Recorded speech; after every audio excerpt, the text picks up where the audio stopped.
I'd like to start with Lois, our star performer tonight. Today. Lois is the preeminent dance photographer working today, and every time I read that, it grates on me because Lois is much more than that. Lois is a photographer of human motion, so think Edward Muybridge when you think of Lois Greenfield. However, we love our pigeonholes, and so I have to continue in the pigeonhole mode for a moment. She began her career as a photojournalist, but was drawn to the graphic potential for dance.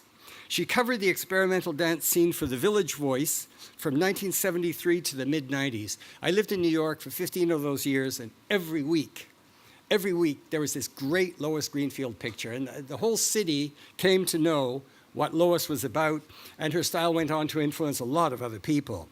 In 1982, she decided to open a studio where she could not only control the lighting, but could also direct the dancers in her exploration of the expressive possibilities. You're going to see all that.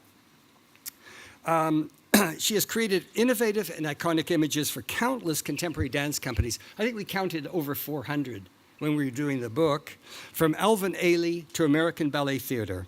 Many of these images can be seen in major magazines, as well as in her two best-selling books, Breaking Bounds and Airborne, and the new one we'll be talking about in a moment.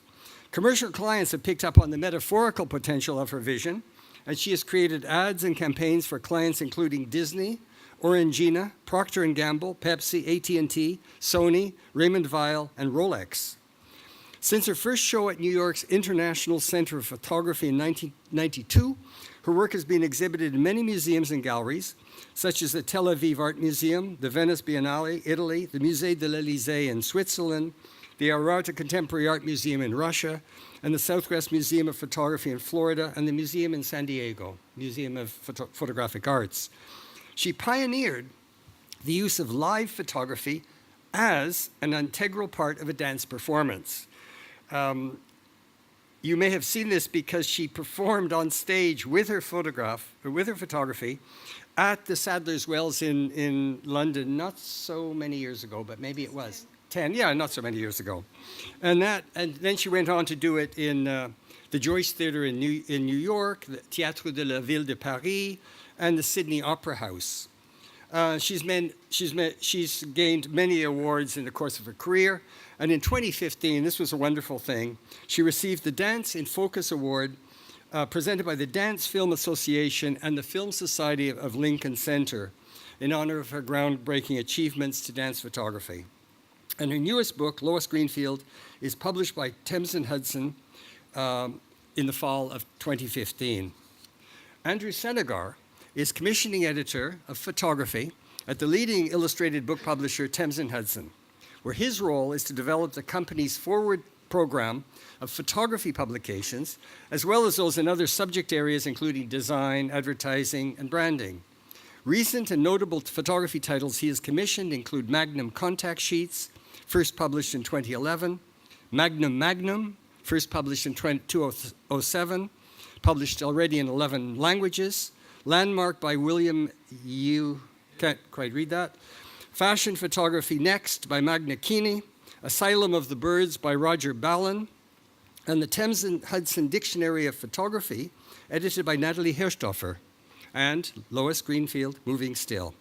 His forthcoming photography projects include Edward Bertinsky, Essential Elements, Theatre of Apparitions by Roger Ballin, and a book on Eric Madigan Heck titled Old Future, and a major retrospective on the art, technology, and social phenomenon of Polaroid in conjunction with the Foundation for the Exhibition of Photography.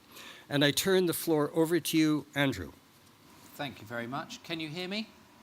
Good. One last question, Andrew. Yes. Would you prefer I turn off the air conditioner? No? So Lois and I were kind of talking earlier on about how we should sort of format this. It's kind of informal, it's a kind of a chat show sort of setup. And we thought it was purposeful, first of all, for those of you who might know some of Lois's work, some of you would be very familiar with it, some of you would be curious, might have seen a few images, for Lois to kind of talk through a kind of a potted history of her work which is centered around the 3 books that she's published with Thames and Hudson. As Bill's already said, there's Breaking Bounds, which was published in 1992, and Airborne, which was published in 1998, and Moving Still, which was published in 2015. So there's quite a big gap between the second and the third books, which is actually a sort of an interesting area which we'll be exploring later on. So I'll hand over to Lois, first of all, Thank you, Bill. to do a show and tell. So I'm just going to do the bullet points here so that we can expand on the thoughts later and open up to questions. So this is a short selection from the first book, Breaking Bounds, in which I basically left. I was a newspaper photographer, as Bill said, and then I was shooting dance rehearsals for all kinds of magazines and got a little, I won't say disgusted, but I lost interest in shooting literal versions of, or literal replicas of another person's art form. And I was, my allegiance was to photography, and I wanted to find a way to marry my interest in shooting dance with my main interest in being a photographer. So I transposed dancers to a studio, which I didn't know the first thing about. I never studied photography, and started experimenting with strobes and cameras, and basically started pursuing improvisational movements that would be taken at a very split second of, at the time, 500 and now 4,000th of a second, being essentially pictures that you could never see on a stage with your normal eyesight. They're pictures that are beneath the threshold of human perception. And Bill famously, if I might embarrass him, once attended one of these sessions. And of course, since no one can see what, including myself, I can't see what I'm shooting, he said, "Oh, Lois, today I don't know what to say. I don't think you got anything." But, you know, we trained ourselves to actually see the flash and just to intuit. And of course, this was all taken with film in a very old-fashioned, very archaic system, a Hasselblad, on a tripod.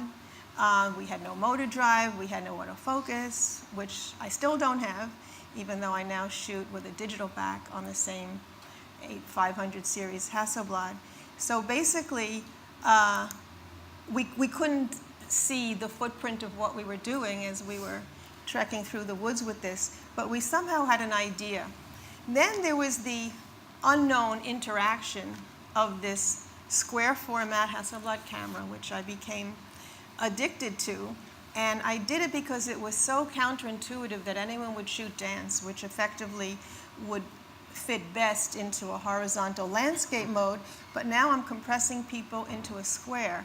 But the advantage of the square was they could become abstractions, and the black border of the negative could have a dramatic, interactive relationship with what was happening. And as Bill pointed out years ago, that the square had different gravitational pulls. We were no longer limited to up and down, which is what physics gave us, but we now could have, for example, in this picture, someone whose gravitational pull was outside the frame. And then everything that was cut off allowed you to imagine and continue the image in its off-screen space. So it was just really exciting for me to work in the square, although somewhat frustrating as well. So all these pictures in this short series from Breaking Bounds had nothing to do with any performance, and were just my first experiments, frankly, in transposing dance from the stage to the studio and letting the dancers do what they will. So here you could see the very methodical way in which I work, refining ideas. It's supposed to be funny. This is just total improvisation, where he's, you know, just taking his clothes off and throwing around. Nonetheless, there's a perfect framing, which is always a photographer's dream, to have the perfect image within the frame that you don't have to crop it later. And that was one of the ways in which I worked at that time. So it's all improv, or a kind of moving still life where I actually positioned the people and had them jump in those positions at that time. Of course, we're only in black and white. And then, of course, this, I think, is the last in the series, but I got interested in the gravitational issues involved. So the dancers, well, I'll get back to that later, much later. Should I talk faster? No, you're Okay. doing just fine. So after the first book was published, I couldn't really go back to doing what I did then, which was the more sculptural bodies in motion in the air, being they weren't quite anti-gravitational at that point, but I wanted to introduce then elements. So I brought powder to one shot and work with people again that weren't, well, I began to work with people who were not necessarily dancers. That's one thing. Then I got involved with group shots, and this was actually for a commercial client. And it was, I have a contact sheet of that somewhere, but it was again the same mixture of method of, wild improvisation, and then finding a moment through a Polaroid, and then distilling that moment to not perfection, but where the elements and the composition was going to be resonant for me. One thing I loved about working in the studio, this is the cover of the British edition of Airborne, by the way, that's the American edition. Yes. It was the colonies and the homeland, they just couldn't agree on a cover. But I always wanted, if you're shooting at a stage, you're limited to the proscenium point of view, and that's the photographer's given, or the audience's given viewpoint, which is extremely frustrating. And if you go to a sculpture gallery and you see Bernini's in place, you can actually walk around them at least 3/4 of it and see the light fall on the sculpture in different directions. So I took that approach, and I had my dancers, this is a literal move, I took them from different perspectives. So, whoops, I guess I don't have the other perspective. Anyway, there's another picture that's coming from the side, and what I realized was you can get radically different images just by changing the perspective, and it was so liberating to not be stuck with the choreographer's perspective that the poor seated viewer in the theater had to limit themselves to. So, and this goes back to the ads with the watches.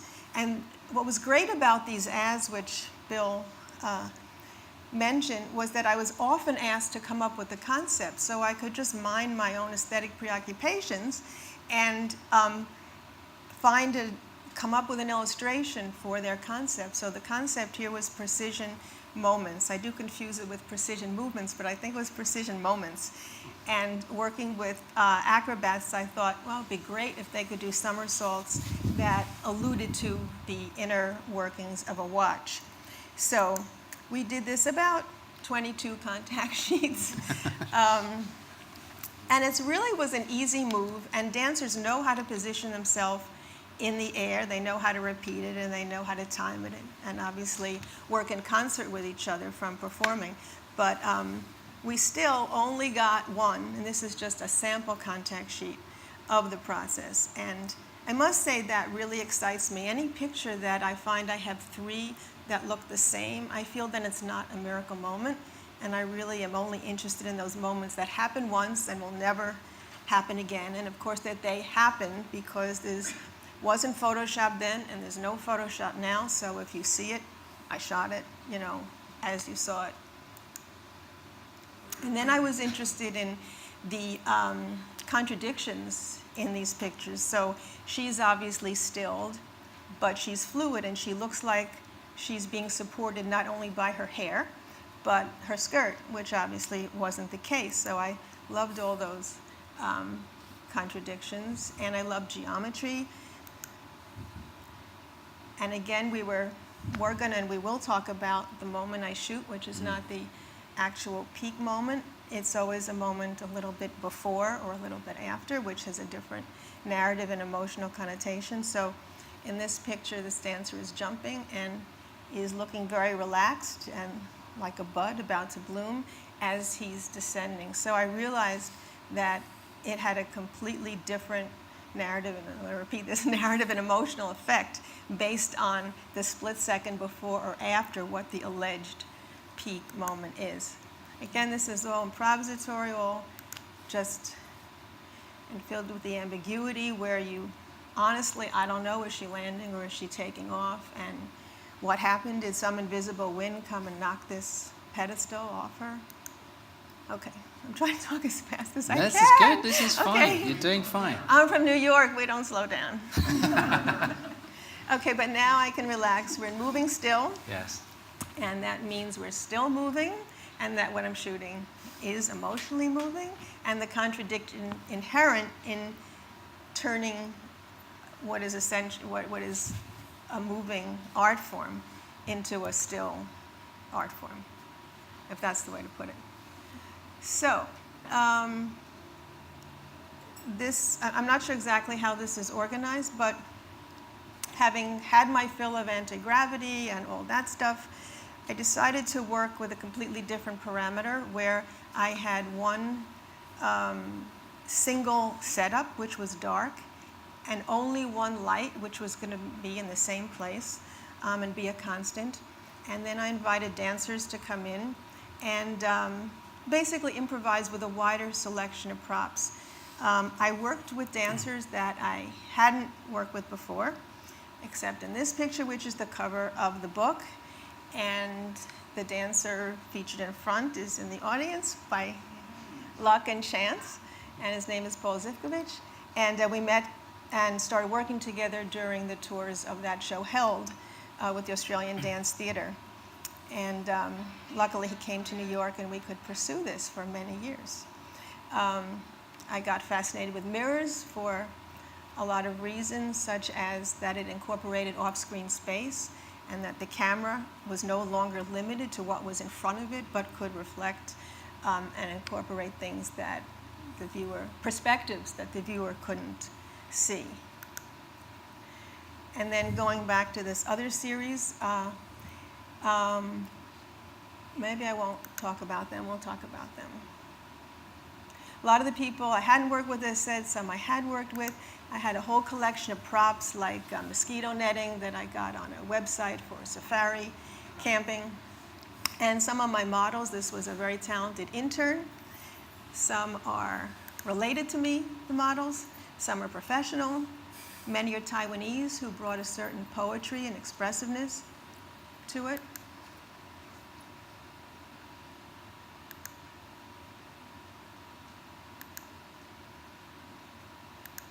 Just gonna go quick.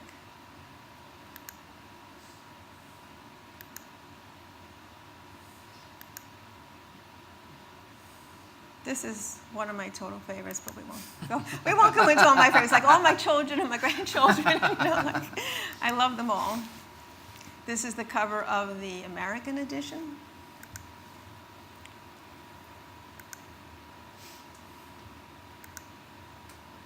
Here's Paul again. He survived, obviously, my shoots. Yes, in one piece. One of the many that survived my shoots. Yeah. And here he is again closing the show.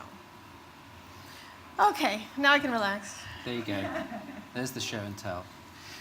So, having worked on one book with Lois, in fact, Bill should really be the person who's sitting here because he's the one who's championed Lois's work for so many years and is the person behind all three of them in terms of curating and sequencing them.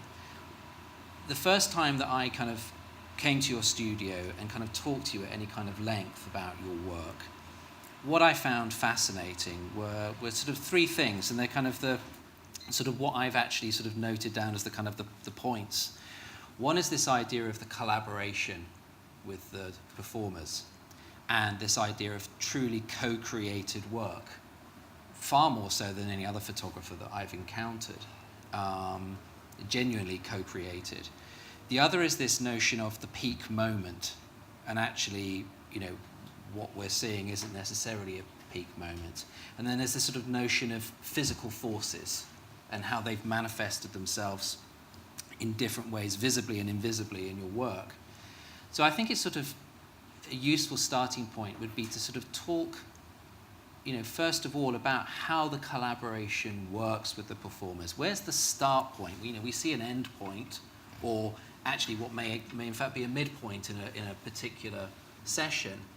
But where does it all begin? Where does the dialogue start? How do you begin to put these things together?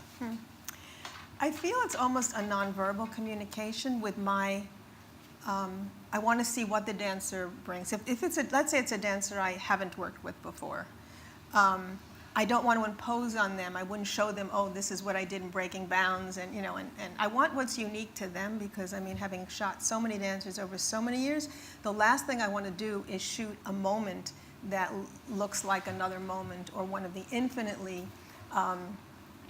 replicatable moments of arabesques or potash, or anything like that.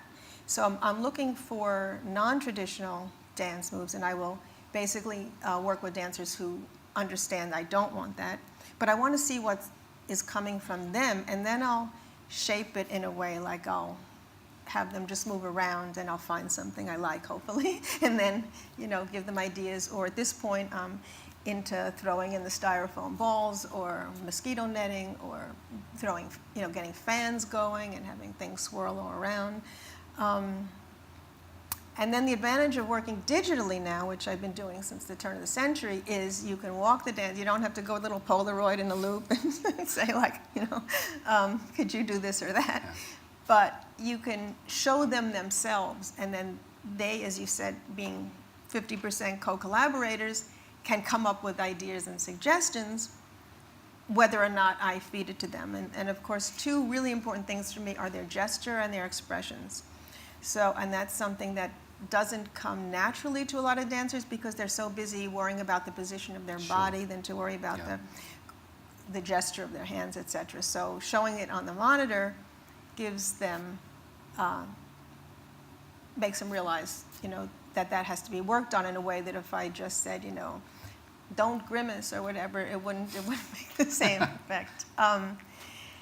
Because so, there is almost this sort of difficulty in explaining your work to others when they encounter it for the first time. Is that it's a kind of almost a shorthand to say, oh, Lois Greenfield, she's a dance photographer, but you don't photograph dance, and to kind of gladly steal a phrase of Bill's, choreography is left at the door of the studio. So do you find that there's been a sort of a shift over your career from working with the truly trained professional dancers predominantly earlier in your career, and now later on you're working with people who don't come with those preconceived notions of the various positions and drills and muscle memory that a professional dancer would have? Right, well, of course, I still am working with professionals, like Paul is more than professional, and one of my dancers, Peju Chen Pot, is a lead with Martha Graham Dance Company, but they're people who have a personal, maybe something in them that they want or need to express. Actually, I think I'm a playground for them, and I think this is true from the beginning. Yeah. I gave dancers the opportunity to create movements independent of the choreography that they were asked to perform on stage. Sure. So but you have to have that spirit and that desire. And then, of course, they could see the pictures of what they look like, and that would inspire them more, because I don't think a dancer can actually see the pictures, especially the moments I'm going to take. I mean, is there, at first meeting, the first time you work with a particular performer, does it start off from a kind of a meeting, a dialogue? Do they just come to the studio? No. Do they just get on with it? We just get on with it. I mean, there's no interviews, there's nothing, and it all is in how it evolves. And it could be a session that's, you think is a total disaster, and then something wonderful happens, and it's an amazing picture, and that could lead to more or less. So genuinely, I want them to find something that they want to do, something that's unique to them, not something that is in any way part of a dance vocabulary. If I see dance vocabulary, I'm just not and interested. It can be the case that it takes them some time to relax into that state where that starts to happen. Yes, I'm sure they come nervous, and then they realize that this is just a sandbox, and there's nothing to be nervous about, and I don't have any... Nothing to be afraid of. I skipped kindergarten, and I've been making up for it ever since, throwing in fabrics and feathers and balls. And I think it's sort of useful to sort of explain to everyone here the kind of the physical space in which these performances take place. I've visited the studio, I've seen it, so in a way, I think it's useful to give some understanding of the zone in which these performances are happening. Yeah, well, it's about my backdrop is, I'd say about the width of this room, probably less, and then I'm probably here, photographing someone in the 5th row. Maybe I'm being a little generous with my space. It's really just 3 by 3, and I only get miniature dancers. And They just look big. They really look big. A dwarf troupe, but then you just scale them up. Yeah. By the way, I'm thinking, I don't want this talk to end without our totally hammering home the fact that I don't use Photoshop. I Yes. don't combine, reconfigure. You see it, Paul is on his head for approximately a split second, and I have 2 helpers throwing in these styrofoam balls. Exactly. So, well, let's talk about the technical. Let's talk about that. Let's talk about Photoshop. Let's talk about the P word, because you know, there's the story which is told. I think it's in Airborne, isn't it? Bill about Richard Avedon seeing the kind of the. That's right. I think it might even be that image where the people are coming out of the frame. And so Bill, you know, put on a show at the Musée de l'Élysée in Lausanne, and Richard Avedon saw it, and his first reaction was, how many negatives was this composited out of? Which was back in the day of film. So you're using an analog. Or it could process. be digital. You still could. Sure, Yeah. digital compositing, but even so, you know, as you've moved into kind of using a digital back on your Hasselblad, that's given you certain opportunities to work with the image in a way you've not done before, but there is no compositing. So No. I think it's worth explaining a bit more about that. Yeah, it's just it's as a document, you know, and had you been there and had your eyes been able to see it at 2,000th of a second, you would have seen it. You know, I think for me, like, and I'm doing this 40 years, you know, this long journey, what keeps my interest is the fact that taking these pictures gets me beyond my imagination. Yes. I don't imagine the picture and say, oh, Paul, can you stand your hand? Well, you know, it just comes. And it comes in collaboration with the creativity of the dancer. Yeah. And their ideas and their. So there's no roadmap. Yes. In fact, I feel I'm a careening vehicle when we shoot with all these different Yes. things, and I don't know where I'll end up. And that is the thrill and the joy. And then the product is something that I couldn't have imagined. So, And you're which is not so looking- different from coming up with a layout. Yeah, and and you're not looking for executing the it. viewfinder. You are. That's right. I don't look This at is another key thing, and this idea of the anticipation. So Yeah. we'll talk about that. I mean, that's Okay. fascinating as well. So I'm still, even though I'm shooting digitally, I'm on a tripod. There's no black cloth over my head though. And I'm not in any way automated, so I take one picture at a time, which is very counterintuitive. So what happens is a phrase of movement happens, whether it's a longer phrase or a shorter phrase. I take one picture, we regroup just like you saw in the contact sheets, and they do it again and again with changes, you know, that we discuss. So I don't think anyone else works like this, shooting movement, taking one picture at a time. And then somehow I have this, I have to shoot with the anticipation that the subsequent moment is going to realize itself in an interesting way. Yes. And I'm usually looking for relationships between the forms, not just, you know, body relationships, like put 3 people and make them a triangle, but that their gestures are going to be somehow interconnected, and that there'll be an implicit, though unknown, narrative between them, and some other things. So. But it's that notion of not peaking. It's not picking the peak moment. And I remember this when we were editing Yes, when the something's images. about to happen the before or and the has after, happened, because then yeah. you get the tension between the performers or hands or various elements Yeah. within the photograph, and that is what actually creates that implicit narrative. Your Yeah. eye is then guided. Otherwise, through the it's image. just a Just position. snaps into shape. Yeah. It's too perfect. It's got to be something, yeah, that's on its way there, coming back.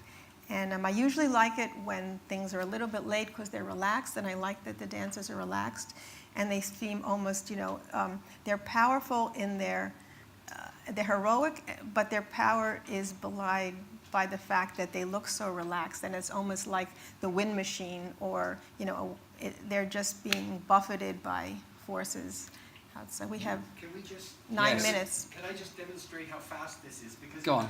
You have the feeling that people go up in the air and say, "No, I like that," and then. But this is the speed at which the dancer is doing it. Get your iPhones out. That's it. Only they get up this high and look relaxed. And that's it. And there are some fantastic videos as well. We We have There's 8 one. minutes. So Yeah. how long have we got left? Just about 10 minutes. So we can look at the prints. Okay. We can look Yeah. at, So yes. fast. Why don't we do this? This is the interactive element of the show, where I become a magician's assistant and easel, and hold up these prints. So let's have a look at these. I wish I had a shot of you and we could just surprise everyone. So which one am I starting with? That one. Yeah, that's fine. So they're 3 feet by 4 feet, no more, small 12-inch, 16 by 20-inch, and they're for my next exhibit. And they just take on a completely different aspect when they're, and I know you can't see the details from where you are, so I actually picked pictures that didn't have a lot of details so they could be seen better. I'll be standing here afterwards, probably. Yeah, he makes a great, how are you going to hold all of them? Go on, make the shape.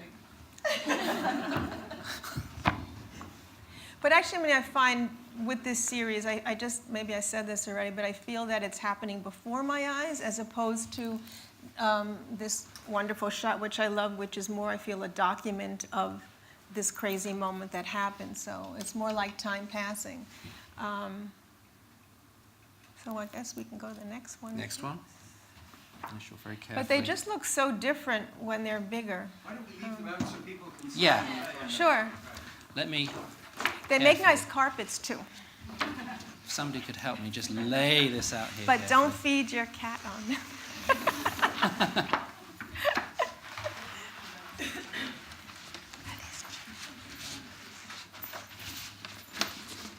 Which way? That's top, isn't Which it? way is up? There he is. So Lois, when the assistants are throwing in the balls, Yes. you said it's not just any assistants, because they're sort of trained too. They know, Yeah. they know what to do. Not necessarily trained by me, but you just get the hang of it. You get And the hang of it. some people have a way with scarves and then hitting the fan, and then just luck. I mean, we're basically in the hands of the gods, so we. Lois, can I add? Sometimes it is assistants throwing, but sometimes it's a dancer. Did you throw these? Not in this one, but often Yeah. we operate, like the material ones, we often... Yeah. I prefer to, I bring my own balls, I'm trying to keep it simple. It's true. I mean, yes, the dancer does absolutely everything. They haven't, thank God, taken the picture yet. But and it's often a conjunction, It's all of the dancer. co-collaboration. Yeah, Give it it's time. all. Very So- quickly, Lois, they have taken a picture that says, talk about caught. Ah. Yes. Well, this is a dance that was inspired by my early collaborations with David Parsons from Breaking Bounds, and he got the idea to. He actually borrowed my strobes and created a dance in which he'd hold the remote on stage in a very darkened theater and do these jumps and leaps and different strides that gave a stroboscopic effect to the audience. And so it was called. Only when he was in the air. So Yeah, at the and then he'd beginning of the land. dance, he goes up into the air, and he strobes himself every time he goes up. So you only see him in the air for 10 minutes, as if he never comes down. Yeah. But he would never have come up with that unless he'd worked for so many Yeah. years, really. Well, it was just a couple years. I started Couple working years. with him in the early 80s, and I think within a year or two, he was doing that. I Yeah. remember you saying something, I asked you about, are you still working with Dave? And could he still do the same, a couple of years had gone by, could he still do the same moves? And you said, yeah, well, he can still do the same moves, but he can't take the tension off his face Yeah. because he's too old. He's 19. Well, the advantage, I can age, but my finger is still okay. But the dancer, yeah. Yeah. But the longevity of dancers is enormous. And Paul, maybe you want to add something Yeah. with privileged access? about... Anything about the process.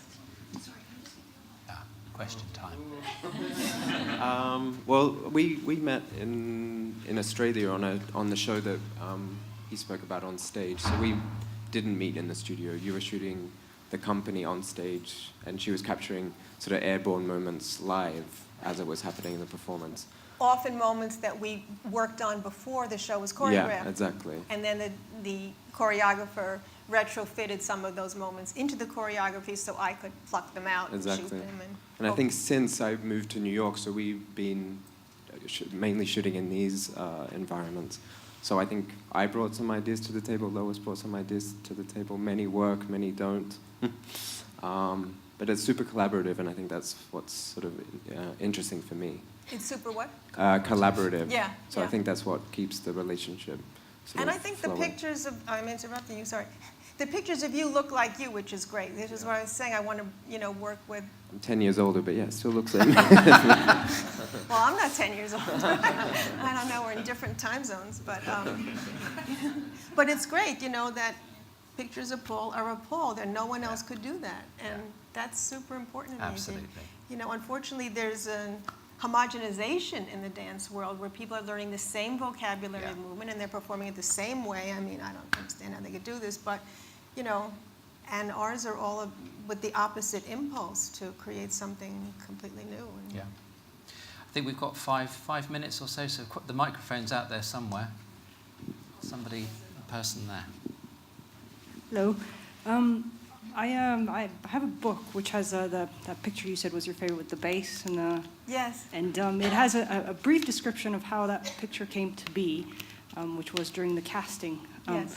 Just for me and whoever, but just so that I can rememorate what you say when I read it again and look at the image. Could you elaborate a little bit more on how that particular image came to be? Oh, I'd love to. I just got the story behind it. I'm just so I think you privileged. actually have it, right? Because we had it on the. If you go. Oh, click- sure, if I'd you be click happy back, to. Where do I go? Backwards or Yeah. forwards? Backwards, yeah. Couple more. There it is. That's the one. Uh-huh. So, Poncho, Andrew Poncho, is a gymnast, or was a gymnast, and we did many things together, including that pinwheel shot for the watch head that I showed. And so JVC Jazz Festival asked me to create a poster for their, I guess this was in the late 90s, and I said, oh, well, I always loved angels and flying people, so I'd like to have a dancer as an angel flying in and playing. I don't know if I said double bass or they said it or whatever, but the musician, the dancer would be an angel and a musician. So this was actually taken during the casting session, and Pacho came and was one of the first to try to do it. This was exactly the idea in mind, which belies what I said before, which is I don't have an idea in mind. But for commercial clients, I have ideas. Otherwise, I don't. But I don't really mean it that way either. So anyway, I had an assistant holding the double bass. I asked Pacho to come in. I mean, I know how he did it, but I don't tell them how to do it. I just wanted him to look exactly like that, where he's flying in and playing. And he couldn't really get it because it's not as easy as he makes it look. So after a while, he said, Lois, I can't do it, but I'll be happy to stay and coach everyone else. So I feel, wow, this is why I love working with dancers. I mean, they're just so emotionally generous. So having coached all the other dancers, he said, at the end of the day, can I try again? I said, of course you could try again. And he was already dressed in this outfit because, a smart model comes dressed for the part.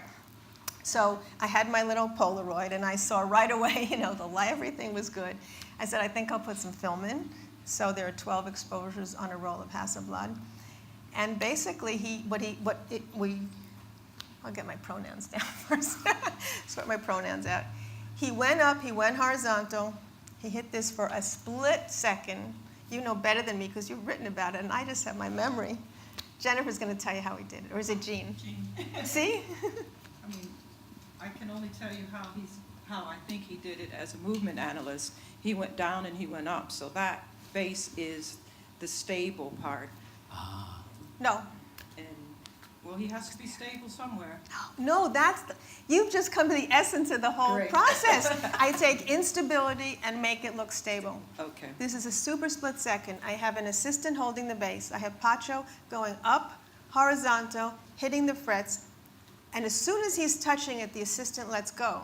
Now, he's up there for a super split second, yeah. at which point, the moment he lets go, the assistant runs in to catch the bass, and God knows how he lands. That's his problem, but, Could I ask one more question, please? Did he go up like that? No. Or did he go up like that? I'm sure he went up like this. Okay. And Paul was a gymnast. Can you? Well, we did a similar photo in the show. Remember, I was connected to those 400 Yes, people. yeah. Like, Show us how you did it. like this, we throw one leg up and we join the other one very, very quickly. And usually I fell on my face. So that one becomes the stable DiCaprio one. was That's the saying other on one. the Yeah. The main thing with this picture is that he could pull off that expression. Yeah. Yeah. I mean, Well, that was one of my questions that about the experience of dance and photographing what might be called the experience of dance. my impression is that in some of the earlier work, and I think that you've alluded to it a little bit here, it looks very, very different than the new work that you're showing us. It looks that you are capturing a key moment or a frame, whereas the new work looks much more, I see much more movement and experience of dancing in some of the new work. And I was interested also to hear you say about the homogenization that's out there, and that they come to your playground and your sandbat and your sand Box. Yeah, and they get to experience dance again rather than just doing the technical work. And I think these in-between moments that you're talking about, the before and the after, for me, I think that's where the experience is. Yeah. I think that's why they come and why they give their heart and their soul, and they throw their bodies on the line, and I'm trying to tell them, don't do it. You actually get to dance again. What? They're actually getting to Yes, dance they're again. getting to dance. Yeah. They can. One of them, Danny Ezralo from the first book, he described himself as a ball of clay, which he threw up in the air and self-sculpted, and then came down. Is there an artistic reason you don't take multiple images on using a motor drive or something like that? There started off being a necessary reason, which is the strobes couldn't recycle. But the fact is that, and this is one of my hobby horses, I tell people never to use the motor drive because you're giving over your decisive moment to the machine. So if you want to have the machine pick your 5 images or 10 images, but it doesn't work out, because when I teach workshops and I tell people not to do that, and I tell them why they shouldn't do that, etc. And at least for the workshop, where it's just a learning experience, doing it my way just to learn that way and then do what you want, they still do the motor drive and they say they didn't get anything. And I was standing next to them and I saw them. I saw what the dancer did and I knew there was a lot there, but you got to train your eye. And you can't look in the viewfinder, because if you wait to see it and then decide to shoot it, it's gone. So you don't use the viewfinder. And actually everyone can learn timing, but I have a particular timing based on my particular aesthetic. And I don't know of anyone else actually that would choose the moments I'm choosing. Maybe they don't see them, or I don't know, or they don't want them, or most people do want the perfect moment. Who then wants a perfect? I don't want a perfect. I think we've got time for one more One question. more. I think somebody there with a T-shirt. Just very quickly, because you were talking about the speed, I've tried to do lots of dance photography, and I find it very difficult to get a nice, clear shot like that. There's always a lot of movement happening. How do you manage to do that? That's a technical thing, and if you're using a DSLR camera, you set it a certain way, but I'm using strobes, so I have more light and more ability to actually get clarity. That's just a simple answer. I can maybe explain it better later. Yeah. So we're running a very tight ship this year, as Bill knows, time-wise. Yes. We've got far more than we could cover in the time. Lois is doing a book signing. We want her longer next time. Talk to that man there. He's in charge. Lois is doing a book signing at Fernandez and Wells at 1:15. For those of you who want to come and talk to her further there, do so.